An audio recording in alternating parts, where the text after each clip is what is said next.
नमस्कार मेरे प्यारे साथियों, आज मैं आप लोगों के सामने श्रीमद् भागवत महापुराण के सप्तम स्कंद का एकादशोध्याय लेकर आई हूँ। और उस अध्याय का नाम है मानव धर्म, वर्ण धर्म और स्त्री धर्म का निरूपण, जो कि मैं समझती हूँ प्रत्येक मनुष्य जो यहाँ पे रह रहे हैं, इस पृथ्वी में जो निवास कर रहे हैं, उनका ये मुख्य कर्तव्य या परम धर्म बताया गया है इस अध्याय में, जो कि हर मनुष्य को करना चाहिए, अनिवार्य रूप से करना चाहिए। तो चलिए मैं आज आप लोगों के सामने एक मनुष्य का क्या धर्म होता है, एक सच्चा धर्म किसे कहते हैं और वर्णों का धर्म किस प्रकार से है, कर्म के अनुसार से वर्णों का विभाजन किया गया है, उन वर्ण धर्मों का कर्तव्यों को देखेंगे। और जो स्त्री है उसकी भूमिका क्या होती है एक पति के प्रति, एक गृहस्थ पत्नी का मुख्य कर्म क्या होता है, मुख्य धर्म क्या होता है, उनको भी आज हम लोग बहुत अच्छे तरीके से इस अध्याय में जानने वाले हैं। प्रत्येक मनुष्यों के लिए यह वीडियो जो है वो अत्यंत महत्वपूर्ण है, इसलिए मैं आप सभी से अनुरोध करूंगी कि इस वीडियो को ज़्यादा से ज़्यादा तक लोगों तक पहुंचाएं और उन्हें यह संदेश पहुंचाएं, ताकि यह हमारा जो समाज है वो और उत्कृष्ट बन सके। इन सभी धर्मों को समझने के उपरांत ही ये संभव हो सकता है, मेरा यह मानना है। चलिए मैं अधिक न कहते हुए किताबों के पंक्तियों की ओर मैं चलती हूँ, जो कि आपको धर्म, वर्ण धर्म और स्त्री धर्म के बारे में बताने वाला है। श्री सुखदेव जी कहते हैं कि भगवानमयी प्रहलाद जी के साधु समाज में सम्मानित पवित्र चरित्र सुनकर संत शिरोमणि युधिष्ठिर को बड़ा आनंद हुआ। युधिष्ठिर जो है वो भगवान नारद जी से सारे प्रश्नों का उत्तर सुन रहे हैं और पूछ भी रहे हैं उनसे प्रश्न, और सुनते सुनते उत्तरों को सुनते सुनते वो अत्यंत प्रसन्न भी हो रहे हैं और अपने आप को आनंद महसूस कर रहे हैं। उन्होंने नारद जी से और भी पूछा। क्या पूछा? युधिष्ठिर जी ने पूछा कि भगवान, अब मैं वर्ण और आश्रमों के सदाचार के साथ मनुष्यों के सनातन धर्म का श्रवण करना चाहता हूँ। मुझे आपने प्रहलाद के बारे में, प्रहलाद के वंशजों के बारे में, प्रहलाद की माता, प्रहलाद का जन्म कैसे हुआ, प्रहलाद कैसे इतने उत्कृष्ट बन गए, इन सभी चीज़ों के बारे में आपने मुझे सुनाया और मैं अत्यंत आनंदित हो गया। परंतु अभी मेरे प्रश्न समाप्त नहीं हुए हैं, है ना? और इतना कहते हुए वो और आगे प्रश्न कर रहे हैं कि मैं अब वर्ण और आश्रमों के सदाचार के साथ मनुष्यों के सनातन धर्म का श्रवण करना चाहता हूँ, क्योंकि धर्म से ही मनुष्य को ज्ञान, भगवत प्रेम और साक्षात परम पुरुष भगवान की प्राप्ति होती है। ये मैं नहीं कह रही हूँ, ये स्वयं श्री कृष्ण भगवान ने कहा है। ये स्वयं श्रीमद् भागवत महापुराण में ये पंक्ति लिखी हुई है कि जो मनुष्य, जो सनातन मनुष्य धर्म का पालन करता है, उसे ज्ञान और भगवत प्रेम और परम साक्षात पुरुष भगवान की प्राप्ति हो जाती है। आप स्वयं प्रजापति ब्रह्मा जी के पुत्र हैं। कौन कह रहे हैं ऐसे? युधिष्ठिर जी नारद जी को कह रहे हैं कि आप तो स्वयं प्रजापति ब्रह्मा जी के मानस पुत्र हैं, और नारद जी आपकी तपस्या, योग एवं समाधि के कारण वे दूसरे पुत्रों की अपेक्षा आपका अधिक सम्मान भी करते हैं। आपके समान नारायण परायण, दयालु, सदाचारी और यथार्थ रूप से जानते हुए, है ना, दयालु, सदाचारी और शांत ब्राह्मण धर्म के गुप्त से गुप्त रहस्यों को जैसे यथार्थ रूप से जानते हैं, दूसरे लोग वैसा नहीं जानते। जिस प्रकार से आप दयालु, सदाचारी और शांत ब्राह्मण धर्म के गुप्त से गुप्त रहस्यों को जैसे यथार्थ रूप से जानते हैं, जैसे सत्य रूप से जानते हैं, वैसे और इस पृथ्वी में कोई नहीं जानता है। नारद जी ने कहा, क्या कहा? युधिष्ठिर, अजन्मा भगवान ही समस्त धर्मों के मूल कारण है। समस्त धर्मों के मूल कारण कौन है? वो अजन्मा भगवान, जिनकी जन्म कभी नहीं होती, जिनकी मृत्यु कभी नहीं होती, वही धर्मों के मूल कारण है। वही प्रभु चराचर जगत के कल्याण के लिए धर्म और दक्ष पुत्री मूर्ति के द्वारा अपने अंश से अवतीर्ण होकर बद्रिकाश्रम में तपस्या कर रहे हैं। उन नारायण भगवान को मैं वर्णन करता हूँ। कौन ऐसा कह रहे हैं? तो नारद जी कह रहे हैं, युधिष्ठिर, सर्वदेव स्वरूप भगवान श्री हरि, उनका तत्व जानने वाले महर्षियों की स्मृतियां और जिससे आत्मग्लानि न होकर आत्म प्रसाद की उपलब्धि हो, वह कर्म धर्म के मूल है। युधिष्ठिर, धर्म के ये 30 लक्षण हैं जो मैं तुम्हें बतलाना चाहता हूँ, और तुम्हारे बतलाने के अनुसार से, तुम्हारे बतलाने के द्वारा ही मैं इस समस्त संसार के प्राणियों को भी मैं ये बतलाना चाहता हूँ कि धर्म के 30 लक्षण हैं, और वो 30 लक्षण मैं समझती हूँ कि समस्त प्राणियों को अपने जीवन में उतार लेना चाहिए। चलिए मैं आप लोगों के सामने वो 30 लक्षण रखती हूँ। सत्य, मनुष्य को सदैव सत्य कहना चाहिए, सत्य बोलना चाहिए। दया, मनुष्य को हर दम दया, अपने अंदर दया शब्द डाले रखना चाहिए और दयालु बनना चाहिए। तपस्या भी करना चाहिए, चाहे वो अध्ययन के रूप में तपस्या हो, चाहे या भोजन कम से कम कर रहे हो उसकी तपस्या हो, चाहे या आप संसार को छोड़कर सिर्फ भगवान में ही ध्यान लगा रहे, वो भी एक तपस्या है। तपस्या बहुत सारी, बहुत तरह से की जा सकती है, निर्भर करती है कि आप किस प्रकार से तपस्या कर रहे हैं। शौच, हमेशा पवित्र रहना चाहिए। तितिक्षा, तितिक्षा यानी कि सर्दी, गर्मी, बरसात, इन सभी ऋतुओं को सहन करना चाहिए। ये नहीं कि बहुत अधिक ठंड लग रही है तो मैं दिन रात कमरे के भीतर हीटर लगाकर बैठा हुआ हूँ, ऐसा नहीं होना चाहिए। या फिर गर्मी लग रही है बहुत तेज तो मुझे एसी, फैन, कूलर सब लगा के बैठ जाना चाहिए, ऐसा नहीं होना चाहिए। मनुष्यों को तितिक्षी बनना ही चाहिए, ऐसा हमारा भागवत पुराण कह रहा है। उचित अनुचित का विचार करना चाहिए, मन का संयम रखना चाहिए, इंद्रियों का संयम रखना चाहिए। अहिंसा, ब्रह्मचर्य, त्याग, स्वाध्याय, सरलता, संतोष, समदर्शी महात्माओं की सेवा, धीरे धीरे सांसारिक भोगों की चेष्टा से निवृत्ति, मनुष्य के अभिमान पूर्ण प्रयत्नों का फल उल्टा ही होता है ऐसा विचार।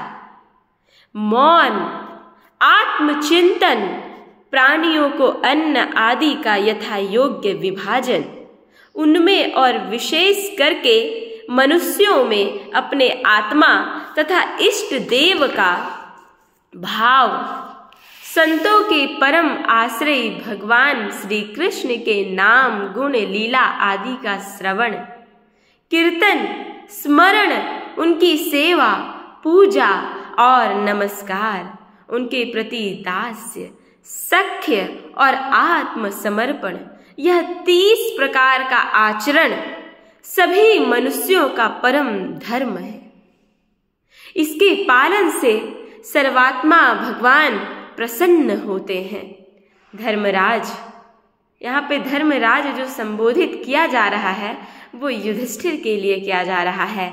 उन्हीं को नारद जी कह रहे हैं, धर्मराज, जिनके वंश में अखंड रूप से संस्कार होते आए हैं और जिन्हें ब्रह्मा जी ने संस्कार के योग्य स्वीकार किया है, उन्हें द्विज कहते हैं।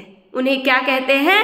उन्हें द्विज कहते हैं। जन्म और कर्म से शुद्ध द्विजों के लिए यज्ञ, अध्ययन, दान और ब्रह्मचर्य आदि आश्रमों के विशेष कर्मों का विधान है। अध्ययन, अध्यापन, दान लेना, दान देना और यज्ञ करना, यज्ञ कराना, ये 6 कर्म ब्राह्मणों के लिए है। क्षत्रियों को दान लेना नहीं होता है, सिर्फ उन्हें देना होता है। तो क्षत्रियों को दान नहीं लेना चाहिए। प्रजा की रक्षा करने वाले क्षत्रिय का जीवन निर्वाह ब्राह्मण के सिवा और सबसे यथायोग्य कर तथा दंड आदि के द्वारा होता है। वैश्य को सर्वदा ब्राह्मण वंश का अनुयायी रहकर गो रक्षा करना चाहिए, कृषि करना चाहिए एवं व्यापार के द्वारा अपनी जीविका चलानी चाहिए। शूद्र का धर्म है द्विजातियों की सेवा। यहाँ द्विजाति से तात्पर्य ब्राह्मण, क्षत्रिय और वैश्य है, क्योंकि इन तीनों का जन्म 2 बार होता है, इसलिए इन्हें द्विज कहा गया है। तो शूद्र का धर्म है द्विजातियों की सेवा करना।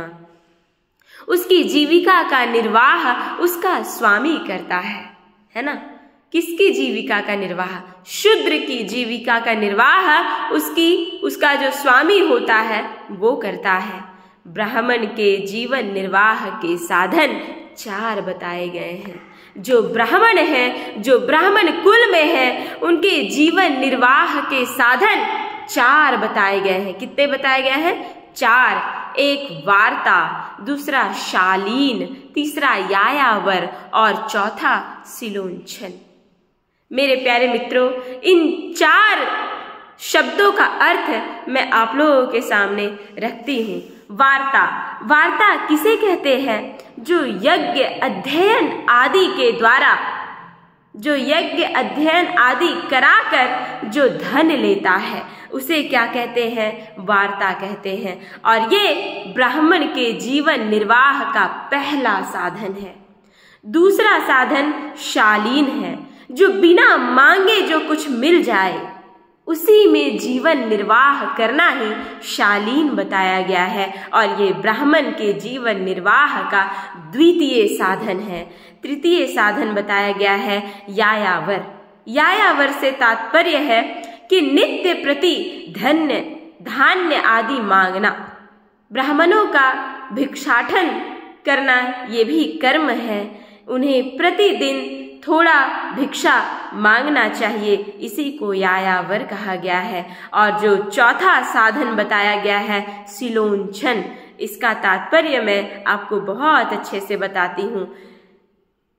किसान के खेत काट कर अन्न घर को ले जाने पर पृथ्वी पर जो कण पड़े रह जाते हैं उन्हें शील कहते हैं। शील क्या कहते हैं? शील। तथा बाजार में पड़े हुए अन्न के दानों को उच्छ कहते हैं। जो बाजार में जो अन्न के दाने पड़े रहते हैं, जब व्यापार उठाकर उसे ले जाता है और जो अन्न के दाने पड़े रहते हैं, उस अन्न के दानों को ग्रहण कर लेने पर उसे उच्छ कहते हैं। उस शील और उच्छों को बीन कर अपना निर्वाह करना सिलोंछन निवृत्ति बताया गया है। इनमें से पीछे पीछे की वृत्तियां अपेक्षाकृत श्रेष्ठ हैं, यानी कि सबसे श्रेष्ठ ब्राह्मणों के जीवन निर्वाह का जो साधन बताया गया है वो सिलोंछन है। उसके उससे पहले यायावर, फिर उससे पहले शालीन और उससे पहले वार्ता। इस प्रकार से ब्राह्मणों के जीवन निर्वाह का ये 4 साधन बताया जा रहा है। निम्न वर्ण का पुरुष बिना आपत्ति काल के उत्तम वर्ण की वृत्तियों का आलंबन न करे। क्षत्रिय दान लेना छोड़कर ब्राह्मण की शेष 5 वृत्तियों का अवलंबन ले सकता है। जो क्षत्रिय है सिर्फ वो दान नहीं लेकर, वो सिर्फ दान दे सकता है, अध्ययन करा सकता है, अध्यापन करा सकता है, यज्ञ कर सकता है, करा सकता है, ये कर्म ये कर सकता है क्षत्रिय। क्षत्रिय दान लेना छोड़कर ब्राह्मण की शेष 5 वृत्तियों का आश्रय ले सकता है। आपत्ति काल में सभी सब वृत्तियों को स्वीकार कर सकते हैं। अगर आपत्ति आ जाए आपके जीवन में तो आप सभी सब वृत्तियों को आप स्वीकार करके अपना जीवन निर्वाह कर सकते हैं। ऋत, अमृत, मृत, प्रमृत और सत्यानृत, इनमें से किसी भी वृत्ति का आश्रय ले, परंतु श्वान वृत्ति का अवलंबन कभी ना करे। बाजार में पड़े हुए अन्न, जिसको हम लोग उच्च कहते हैं, तथा खेतों में पड़े हुए अन्न, जिसको हम लोग शील कहते हैं, उसको बीन कर सिलोंच वृत्ति से जीविका का निर्वाह करना ऋत कहलाता है। बिना मांगे जो कुछ भी मिल जाए उसी अयाचित वृत्ति को शालीन कहते हैं, और उसी को शास्त्रों में अमृत भी कहा गया है। नित्य मांग कर लाना अर्थात यायावर वृत्ति के द्वारा जीवन यापन करना ही मृत कहा गया है। कृषि आदि के द्वारा वार्ता वृत्ति से जीवन निर्वाह करना प्रमृत है। वाणिज्य सत्यानृत है और निम्न वर्ण की सेवा करना श्वान वृत्ति है। इसी को शास्त्रों में अवलंबन नहीं करने के लिए कहा है। इसका जीवन में इस साधन का निर्वाह नहीं करने के लिए कहा गया है ना। जो वाणिज्य सत्यानृत, जो निम्न वर्ण की सेवा करना, उसको श्वान वृत्ति है, उसको हम लोग श्वान वृत्ति कहते हैं, श्वान व्यवहार कहते हैं। इसका सेवन नहीं करना चाहिए, इसका अवलंबन नहीं करना चाहिए। ब्राह्मण और क्षत्रिय को इस अंतिम निंदित वृत्ति का कभी आश्रय नहीं लेना चाहिए। जो ब्राह्मण धर्म के हैं, जो ब्राह्मण कुल के हैं और जो क्षत्रिय कुल के हैं, उनको श्वान वृत्ति का अवलंबन कभी नहीं करना चाहिए, क्योंकि ब्राह्मण सर्वदेवमय है और क्षत्रिय सर्वदेव, और क्षत्रिय क्या है? सर्वदेवमय है और ब्राह्मण सर्ववेदमय है। सभी वेदों को जानने वाला ब्राह्मण है और सभी देवों को जानने वाला, सभी देवों को अपने भीतर समाविष्ट करने वाला को राजा कहते हैं। शम, दम, तप, शौच, संतोष, क्षमा, सरलता, ज्ञान, दया, भगवत परायणता और सत्य, ये ब्राह्मण के लक्षण हैं। युद्ध में उत्साह, वीरता, धीरता, तेजस्विता, त्याग, मनोजय, क्षमा, ब्राह्मणों के प्रति भक्ति, अनुग्रह और प्रजा की रक्षा करना, ये क्षत्रिय का लक्षण है। देवता, गुरु और भगवान के प्रति भक्ति, अर्थ, धर्म और काम, इन तीनों पुरुषार्थों की रक्षा करना, आस्तिकता, उद्योगशीलता और व्यवहारिक निपुणता, ये वैश्य के लक्षण हैं। उच्च वर्णों के सामने विनम्र रहना, पवित्रता, स्वामी की निष्कपट सेवा, वैदिक मंत्रों से रहित यज्ञ, चोरी न करना, सत्य तथा गो ब्राह्मणों की रक्षा करना, ये शूद्र के लक्षण बताए गए हैं। और स्त्री और पतिव्रता स्त्रियों के धर्म क्या है, चलिए उसको भी हम लोग देखते हैं। पति की सेवा करना, उसके अनुकूल रहना, पति के संबंधियों को प्रसन्न रखना और सर्वदा पति के नियमों की रक्षा करना, ये पति को ही ईश्वर मानने वाली पतिव्रता स्त्रियों के धर्म है। साध्वी स्त्री को चाहिए कि झाड़ने, बुहारने, लीपने तथा चौक पूरने आदि से घर को और मनोहर वस्त्राभूषणों से अपने शरीर को अलंकृत रखे, सामग्रियों को साफ सुथरी रखे, अपने पति देव की छोटी बड़ी इच्छाओं को समय के अनुसार पूर्ण करे, विनय, इंद्रिय संयम, सत्य एवं प्रिय वचनों से प्रेम पूर्वक पतिदेव की सेवा करे। ये जो है वो साध्वी स्त्री का लक्षण बताया गया है। और क्या बताया गया है देखिए, जो कुछ मिल जाए उसी में संतुष्ट रहे, किसी भी वस्तु के लिए ललचावे नहीं, सभी कार्यों में चतुर एवं धर्मज्ञ हो, सत्य और प्रिय बोले, अपने कर्तव्य में सावधान रहे, पवित्रता और प्रेम से परिपूर्ण रहकर यदि पति पतित न हो तो उसका सहवास करे, जो लक्ष्मी जी के समान पति पारायणा होकर अपने पति की उसे साक्षात भगवान का स्वरूप समझकर सेवा करती है, उसके पतिदेव वैकुंठ लोक में भगवत सारूप्य को प्राप्त होते हैं और वह लक्ष्मी जी के समान उनके साथ आनंदित होती है। युधिष्ठिर, जो चोरी तथा अन्य पाप कर्म नहीं करते, उन अंत्यज्य और चांडाल आदि अंतेवसायी वर्ण संकर जातियों की वृत्तियां वे ही हैं जो कुल परंपरा से उनके यहाँ चली आ रही है। वेददर्शी ऋषि मुनियों ने युग युग में प्रायः मनुष्यों के स्वभाव के अनुसार धर्म की व्यवस्था की है। वही धर्म उनके लिए इस लोक और परलोक में कल्याणकारी है। जो स्वाभाविक वृत्ति का आश्रय लेकर अपने स्वधर्म का पालन करता है, वह धीरे धीरे उन स्वाभाविक कर्मों से भी ऊपर उठ जाता है और गुणातीत हो जाता है, गुणों से रहित हो जाता है।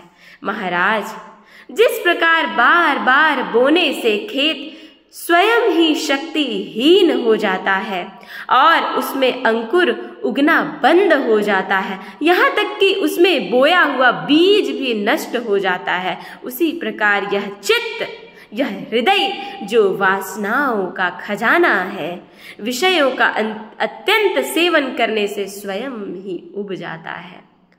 परंतु स्वल्प भोगों से ऐसा नहीं होता।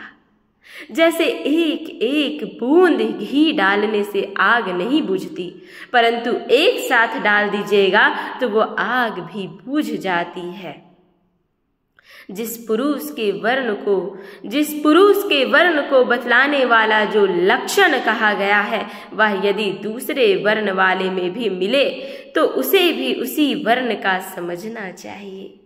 इस प्रकार से यह अध्याय धर्म के लक्षणों को बता के, वर्ण के धर्मों को बता के और स्त्रियों के कर्तव्यों को बताकर समाप्त हो गया है। मेरे प्यारे मित्रों, मैं आप लोगों से अनुरोध करती हूँ कि यह प्रत्येक पंक्ति आपके जीवन को बदल सकता है।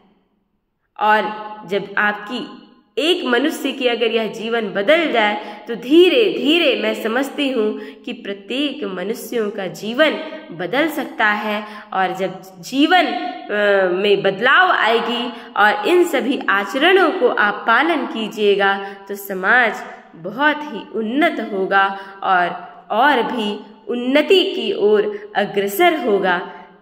और मैं क्या कहूँ, बस मैं इतना ही कहते हुए अपनी वाणी को विराम देती हूँ।